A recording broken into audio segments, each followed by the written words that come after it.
Okay, Rabbi Say, watching the news at the moment feels like you're watching, I don't know, somewhere between Milchemes Amalek, Gog and Magog. Like what's going on? And the most interesting part of the whole discussion is the question that the whole world is asking, which is, what's the point of the war? What's the point of it? Now, everybody understands, from the perspective of Klal Yisrael, from us, the point of the war is we are destroying a group of people that want to destroy us. And from America's perspective, it's very unclear exactly, meaning what the messaging is from the White House as to why they're having this war, which is why there's not high public opinion about doing it. Meaning, everybody agrees that Iran is evil. Everybody agrees that Iran deserves to be destroyed. The shaila is, I'll say it in as blunt a language as we possibly can, at what point have you won? Or, arguably, we've won already. Like, we took down the Ayatollah, we've taken out the vast majority of their weaponry. Like, when do we say we're done now? Meaning the US and Israel. Do they agree on when we're done? Well, apparently, Trump agreed today that the war will last until Netanyahu says it's time to end it. Okay, but We still don't know what that means. right. But what is the objective there? And is that him hiding behind Netanyahu, or do they agree on this? I think that there's at least some level of stability.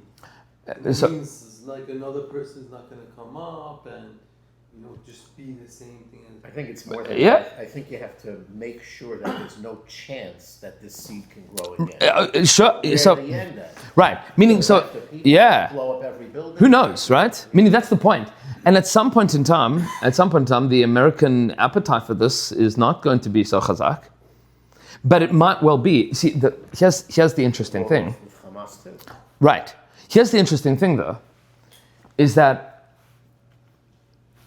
arguably the United States has crossed a threshold that they can't walk back from, which is, at this point in time, unless you can confirm with absolute certainty that you have destroyed any possibility of retaliation at any point in time, you can't stop. You can't stop. Because stopping now means that they regroup, they rebuild, which is round one that America thought in the 12-day war. We'll just bomb the nuclear czar, and they'll learn their lesson. They'll understand that you can't win. If you can't win, then you can't win, and they'll capitulate. You're never going to get a bomb. We'll never let you have a bomb, and then a minute later, all of a sudden, Iran is building a new bomb. Because you're also fighting an enemy whose philosophy is we're all prepared to die. Correct. Al-Kiddush. But it's more than that. And Yeah, they're prepared to, we'll send as many sacrifices, we don't care. 100%. We'll drain America's resources. We'll drain everyone else's, whatever. Doesn't make a difference. It's more than People's that. lives. It's more than that. As far as Iran is concerned, they are fighting the great Satan. This isn't propaganda from their perspective. They believe that they are fighting evil. And they will fight until the last bullet is fired. And there's an argument to be made, and Dr. Mati Kedar made this argument a day or two ago. Why is Iran firing at everybody now? I mean, they're firing at their friends. They're firing at Qatar, and they're firing at Kuwait, and the UAE, not exactly Khaver. Right, I'm saying Turkey is a pele, because this could like Article 5 at this point. Like, Turkey really doesn't want to do that. They don't want to bring the entirety of NATO into the Middle East. So they're trying to be like, don't do this again. But it's been 2 ballistic missiles now shot at Turkey. What's this svara? So Dr. Matkedar's sheet on this is interesting, is that it is not military strategy that's driving this here.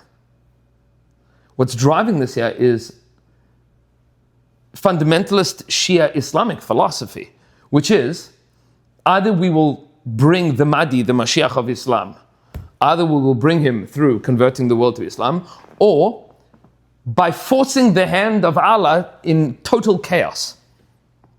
Meaning that the world is going to implode. Well, it is and has always been a religious war from their perspective. Oh, 100%. The Western world still doesn't want to hear that. Right. But that's It's not. This is not military strategy as far as the mullahs and the ayatollahs are concerned. This is a religious war, and it always has been for the last 47 years. It's also interesting to note, by the way, that this is a Shiite religious war, which is new. Overwhelmingly, for the history of Islam, Shias have been much more philosophically inclined, much less nationalistically inclined. The Sunnis were always the ones that were like, ISIS is Sunni. Yeah. ISIS is like we're trying to take over reinstate the caliphate. That is like Sunni philosophy. It's not Shia philosophy. Like the Ayatollahs were the first people to be like, no, we're going to bring Islamic Mashiach through converting the whole world to Islam by showing them the greatness of Islamic culture, and through Persia, which already has its own austerity and supremacy, and this will be the crowning jewel of humanity. And they will do this in their way of forcing strict religious laws, and the danger right now for America is that at this point in time you can't stop. Because if there is still any shred of this left, they will come back and they will attack. It's interesting to note, by the way, this is the same problem that we had with Hamas. It's questionable whether we've solved this problem, but it is interesting that since this war started, like whatever it is, 8 days ago, not one missile has come from Gaza. Not one. Right? I mean, that's cut the supply chain. Maybe. I'm saying, maybe that But Lebanon has been very active. Lebanon has been. But Israel right now is in Lebanon and destroying. I mean, they are cleaning up with impunity. Which is exactly what they should be doing. And the Lebanese government is saying, This is a Shkoyach. sense, this war for them. Right? They get to do what they have to be. I'm saying Israel is now the dominant regional power in the Middle East, without question, even without the United States involvement here. But the interesting thing to point out here is that to a certain extent, again, maybe there's the four-dimensional chess that nobody quite understands that Trump is playing, v'chule, and China and oil and Venezuela and Maduro, and there's a lot of pieces to this. And all of this is I don't know if it's Trump's maybe. four-dimensional chess. Maybe. I'm saying, but whatever it might be, it is important to understand here that Chazal referred to the process of the coming of Mashiach and the challenges before that as Chevle Mashiach. Because the Navi describes this as Chevle Leida, as the birth pangs of Mashiach. There is something interesting to note about birth. And that is, it is an unstoppable biological process. It doesn't stop. You can't end it. Once birth begins, the pain is there, but it doesn't stop. It continues until the baby comes out.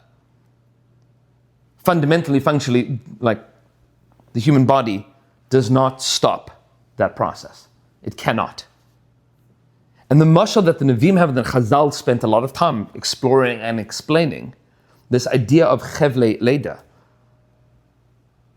is so uniquely apropos to where we are right now, because arguably there is something that began on October 7th that none of us could have predicted.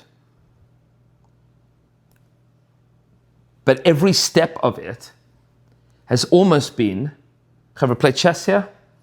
There's a reality in playing chess of forced moves, where all the positions that you put yourself in, at some point in time, if you're playing against a grandmaster, every move becomes a forced move. Or a losing move. there's a line of optimal moves to make, and they all eventually lead to a checkmate. And the idea of Chevlei Mashiach is that, meaning it starts very painfully. But then there is an unstoppable process that results in something that it cannot be held back. And try as you may, of the Ummah Sa'olam, that try to, it is unstoppable. It is something that is going to happen. It cannot be halted. And that process of Geula is something that is occurring. Where we are in this process of Geula, I don't know, and you don't know. Not only do I don't know and you don't know, but the Nevi'im also don't know. And this, the Pasuk in Daniel says, that this is a davar sosum v'chosum. And the Rambam quotes this in Hilchos Malachim v'Chomasem. The Rambam writes that we don't know how this is going to roll out. Dvarim chasumim him etzel Nevi'im. These things were shut off from the Nevi'im themselves. Meaning, what the Nevi'im prophesied, what they saw, was some kind of grid, some kind of blueprint. They have some kind of mahalech of possibilities of how this rolls out. But none of it is set until, meaning there's options of how it can be. Until it happens. We don't know how it happens until it has happened. Yeah. Just, the brachot that Yaakov wanted to give to the sons? Yeah. And he was going to tell them the kates. Yes. And then I think it says he forgot. Yeah, so the Nista Mimeno, it was hidden from him. Because Yaakov Regalis is like Kates. So Yaakov wants to reveal the Kates. Because, so that doesn't mean he knew the method. He knew the time. No, the opposite. Really? The opposite. Because Yaakov Regalis, the Zohar HaKadosh writes on that. This is the first Fasam in Parshas Vayechi deals with this. Because Yaakov Regalis is like Kates. The Nista Mimenu, that's how Chazal say it, what Rashi says, that the Lama's Parsha Zustuma, why is this Parsha closed? Because Yaakov wants to reveal the Kates, the Nista Mimenu. So the Sasamis writes there that it doesn't mean that Yaakov knew a date.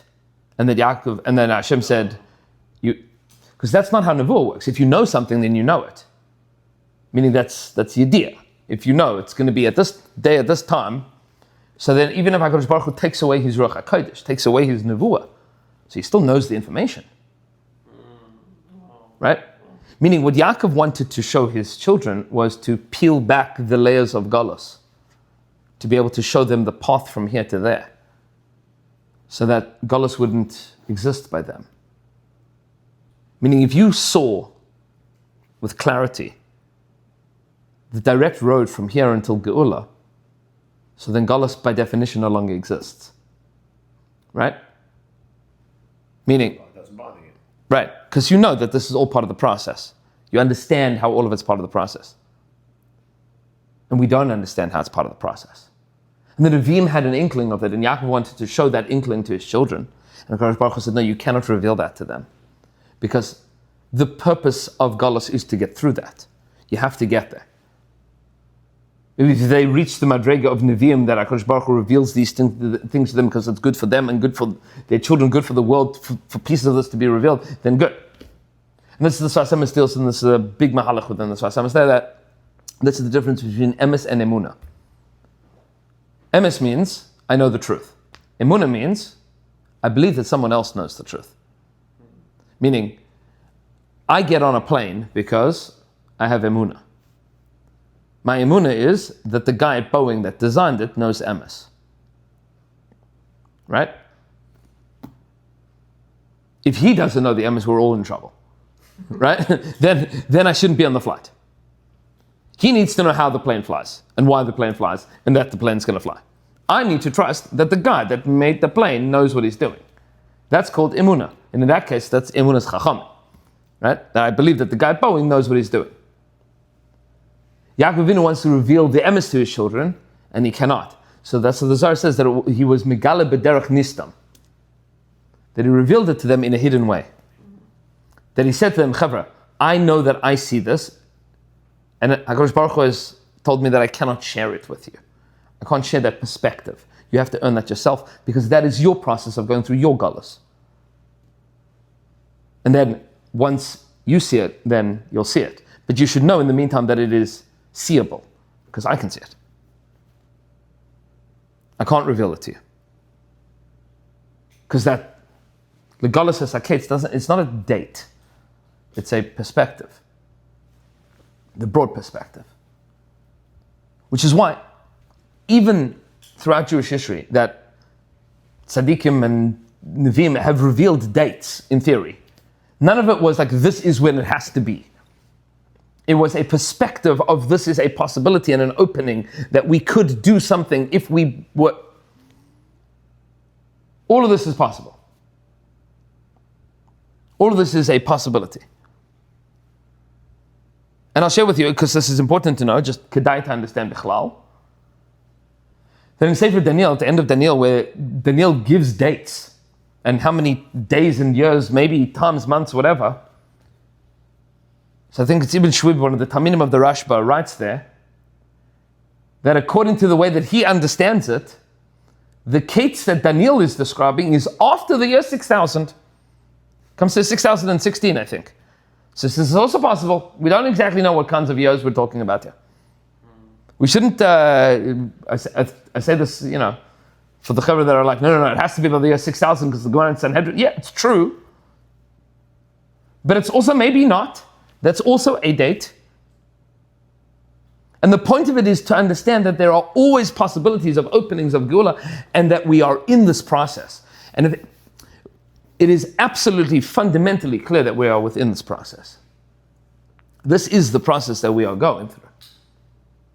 Where we are in it and what this is in it, I don't know. And nobody can know. And with all due respect to all of the YouTube and all the Zeh and all the you can't say because we don't know. We don't know. And I'll tell you my Shahaya. A month after October 7th, I was on that first OU rabbinic mission. And we sat by Rav Nebenzahl. Rav Nebenzahl was, I think, the Zakin of the Chachmei Yerushalayim at this point. Meaning he's 100, almost 90 something. He speaks very softly now and slowly. It's hard for him. This was 2.5 years ago already. And I asked Rav Nebenzahl, I was chutzpahdik enough to ask him. I said, is this Gog and Magog? So he said to me, look, in World War II we also thought it was Gog and Magog. And we were wrong. Meaning, we thought that Russia was Gog. Right? Right? We thought this. And by the way, and there's Makoros and Chazal for all of these things. And all of them are b'derech efshar, all possibilities. But there are so many variables along the way that Anything. things can change. Anything. We spoke about how, B'nai Yisrael was supposed to all die and go through suffering, and there are Multiple Makoros, that's not necessarily the case. Doesn't have to be. Correct. The scholars, so. That's Mendel of Rumenov writes that in his Hagos on the introduction to the Maral. In the Maral's introduction to Gevurah Hashem, so he has three Mahalchim, three Hagdamas, and one of those Hagdamas, so the Rumenov writes in his notes there that we have a Kabbalah that we've already paid all the tzaras of Gog and Magog. There's been no more pain for the Jewish people for Gog and Magog. We've already paid all of it off. Reb Tzadok quotes this. We don't know. What we do know with certainty is that we are in the process of Geula. What this is this Ikvas the Mashiach, is this Reshit Tzmichas Geula Seinu, is this Mashiach ben Yosef, is this Yemos HaMashiach. I don't know. We don't know. Pieces of the puzzle are starting. But you see very clearly that there is a mahalech and it's happening. And it is unstoppable. There is a part of this that you cannot hold back. And it's almost, whether you like it or not, it is happening. And so my question is as follows, and we'll talk about maybe another time what exactly Gog Magog, we give a shir about this over Yantif. We should do it, with recording at some point. We'll do that. We'll do that. At least pieces of that. It's topical. What exactly Gog and Magog is, which there are many options. There's what to talk about. But the question that we're going to address right now, from the Talmud Belial is at least a mahalach in what our avodah is now. Meaning us, who are not in Chel HaAvir, we're not flying over Iran, we're not dropping bombs, we're not, finding terrorists. So we're also not in Eretz Yisrael right now. We're not running to Miklatim and davening and volunteering to. What is our avodah now? What is the avodah of the rest of Klal Yisrael throughout the world? And that is an important question to answer.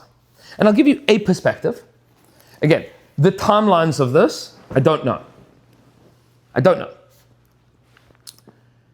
But at the end of Pirkei the Rebbe Eliezer Zuta, which there's machlokes who exactly the Rebbe Eliezer Eliyahu is of this of the Talmud Eliyahu, the last 6 or so prakim talks about conversations between Rabbi Eliezer and his Talmidim with regards to the end of time. And again, not necessarily dates, not necessarily timelines, but perspectives.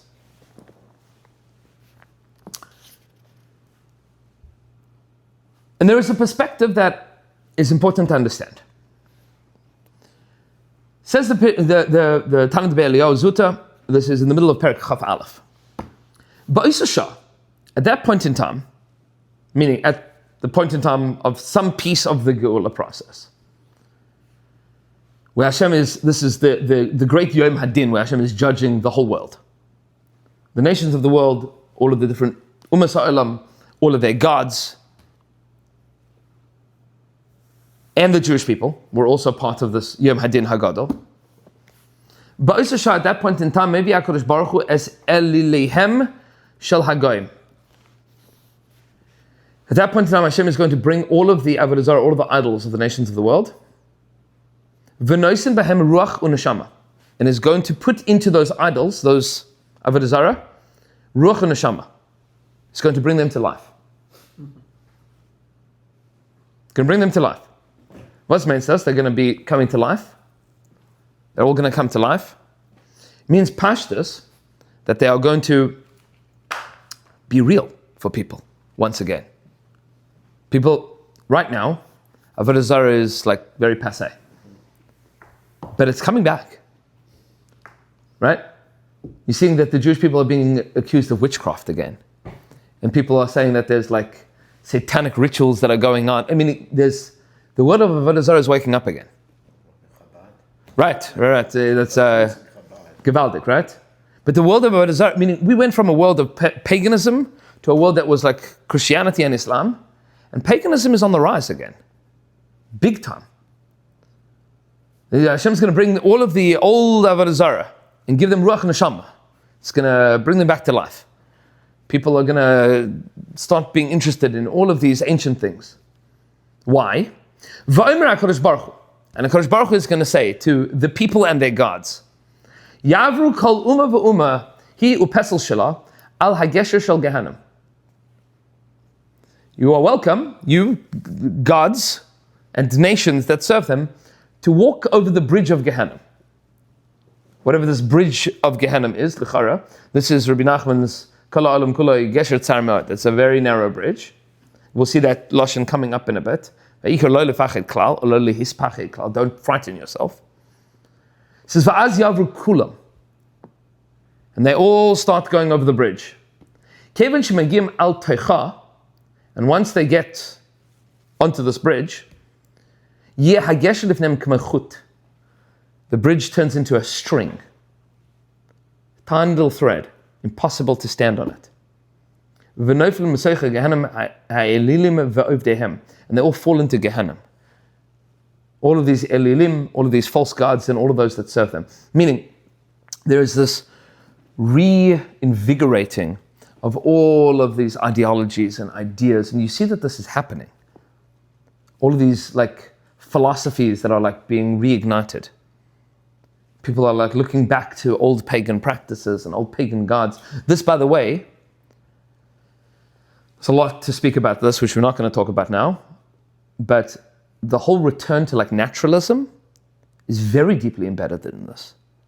Where people start talking about like, the noble savages and glorifying like the ancient Incas and the ancient Aztecs. Please understand, these people were savage and barbaric. Like, they had human sacrifice and like sport that involved murder. These were not people of like high moral standards by us. And when the Christians conquered these places, they did so brutally and terribly. There's a cheshbon and shemaim for that too. But understand, when they met these people, they looked at them and they said, these people don't believe in the morality of the Bible. It wasn't just the secularized version of it is like they came for like money and power and, colonialism. But as far as they were concerned, they were fighting for God because they met people that were savage. And they met them with savagery. I'm not giving maftir yona to the conquistadors. But these were terrible people. These are the same chevra as murdering our ancestors in the Inquisition. It's not tzaddikim yesharim. But the people that they met were worse. And they felt a deep need to fight. And all of a sudden, the whole world is like, well, what did the ancients do? Right? Let's reinvigorate those ideologies. And people are looking into them. And all these pieces are coming back. And the Talmud Belial is telling us that at some point in time, HaKadosh Baruch Hu is going to make all of them walk over this chut. And they're going to realize what is and what isn't.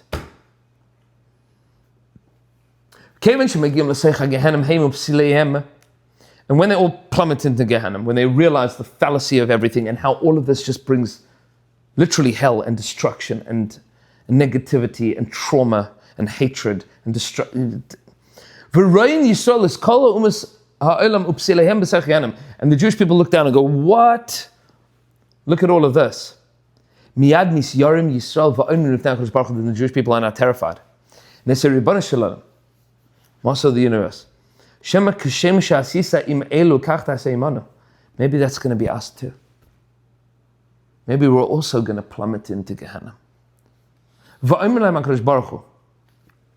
then Hashem says to them, meaning when we see the world on fire, and all of these philosophies and ideologies and nations that are just being pulled apart.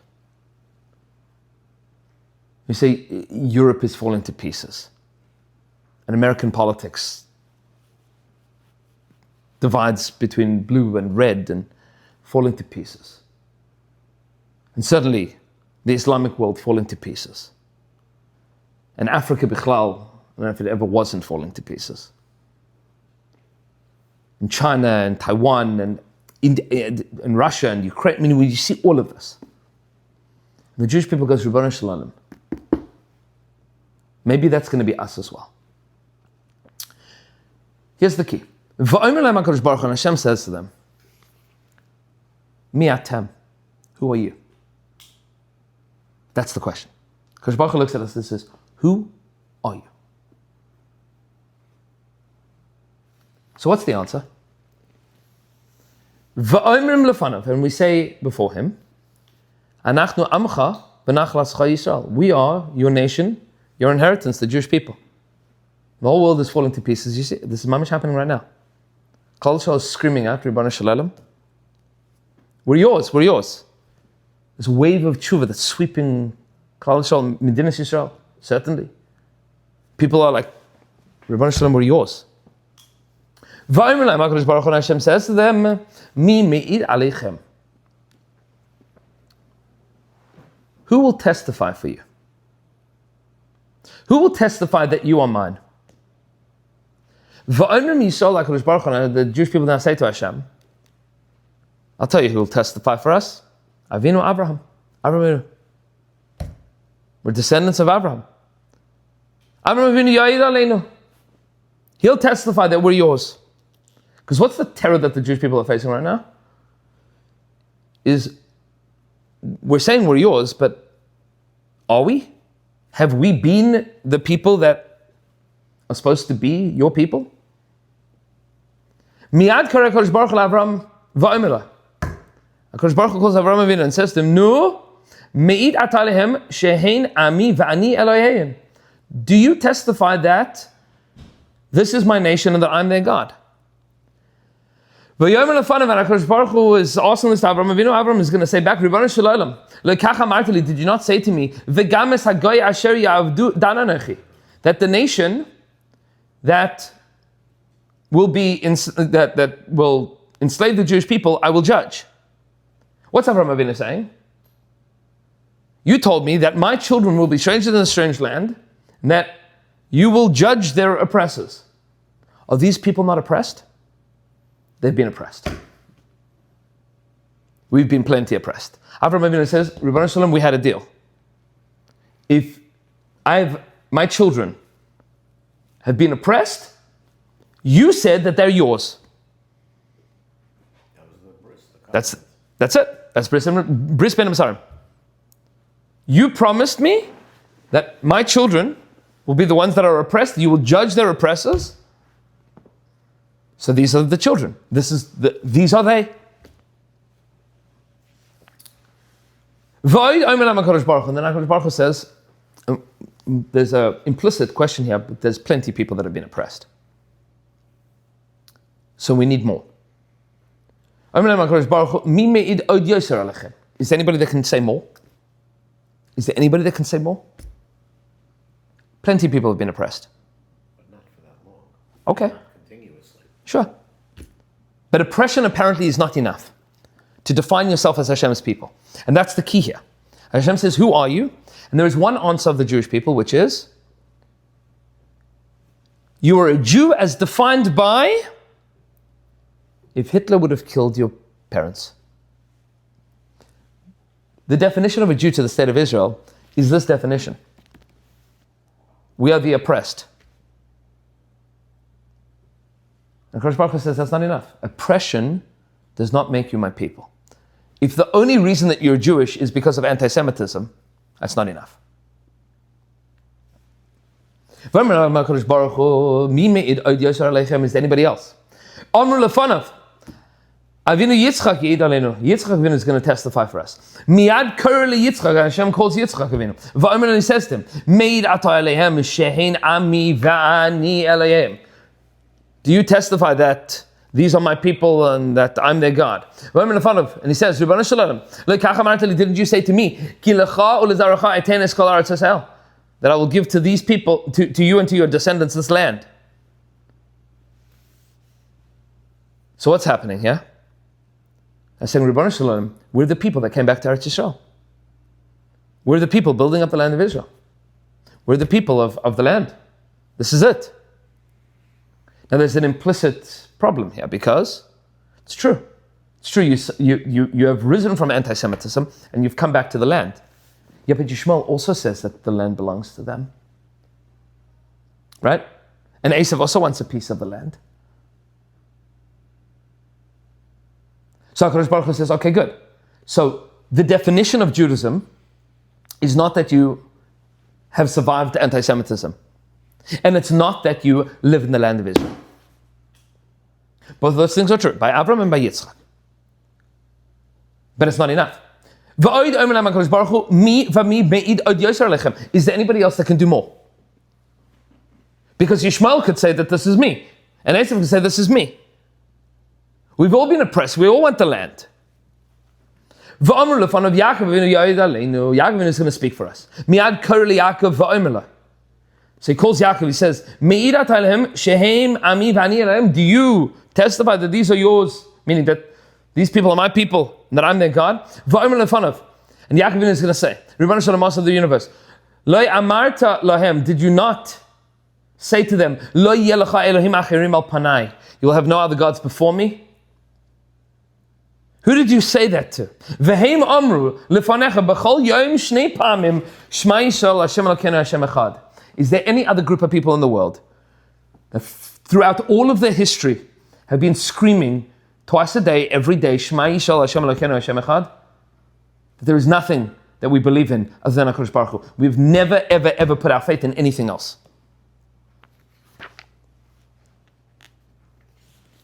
Ba'isa shah over HaKadosh Baruch Hu lifnehem.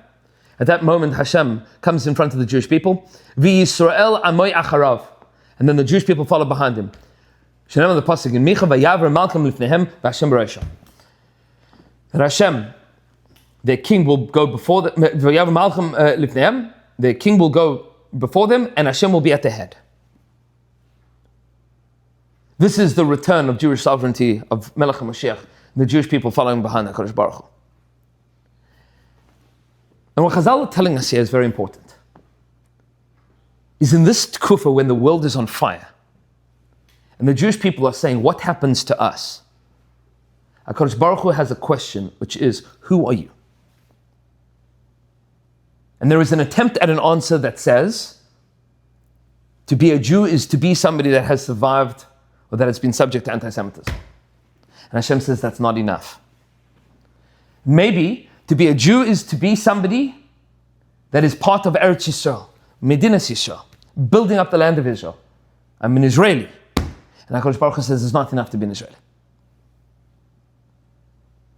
So they say, so no, what is it? You have to be a Jew that screams Shema Yisrael Hashem Elokeinu Hashem Echad. Once Jewish identity is synonymous with a relationship in HaKadosh Baruch Hu, that's called Geula. Which means, my dear sweet and holy friends, our avoda right now is to scream from the rooftop, Shema Yisrael Hashem Elokeinu Hashem Echad. To be Mekadesh Mebarabim. To be unabashedly and proudly people that are saying HaKadosh Baruch Hu. That's it. We are Jewish. Jewish means we believe in one God, and HaKadosh Baruch Hu is running the world. That's the point. To see all of the other nations and their gods falling into the pits of Gehenna, and for us to say the only way out of this is Shema Yisrael Hashem Elokeinu Hashem Echad. And that doesn't mean that the other things are not true, they're all true. But it means that Geula is defined as, we have a Malcham Lifneim Hashem B'Rosham, means Shema Yisrael Hashem Elokeinu Hashem Echad. That's the ticket. Is there any other group of people that says this twice a day? Or more. Well, I'm saying, but Pamayim B'chol Yom, which means morning and night.